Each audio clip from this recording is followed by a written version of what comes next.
Hello everybody, I'd like to make a case for print in this digital era. Now I'm not a Luddite. I work with people on technology issues and I like technology. But I also recognize there's a role for printed publications. So today I'd like to discuss the possible advantages of print. Number one is branding yourself.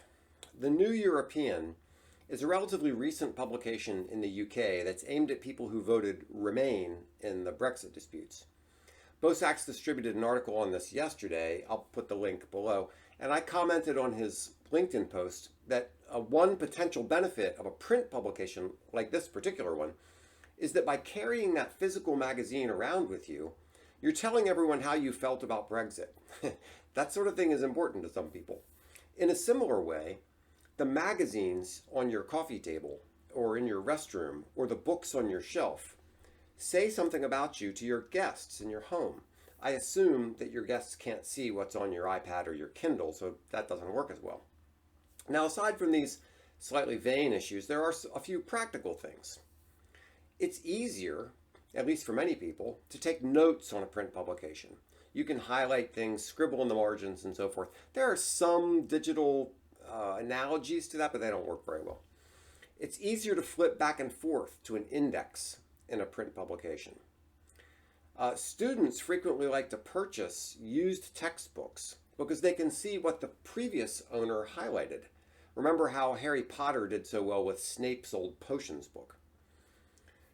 Studies have shown that people retain more of what they read in print.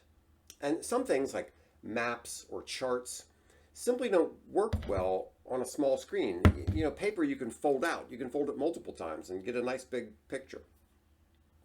It's much easier to lend or borrow something in print. And authors can sign a printed work. They can't sign a digital edition. Also, you can make a fantastically elegant print publication in the way that you can't with a digital publication. You can use very nice paper, have much more compelling imagery, have a nice binding. You can even use smells if you want to.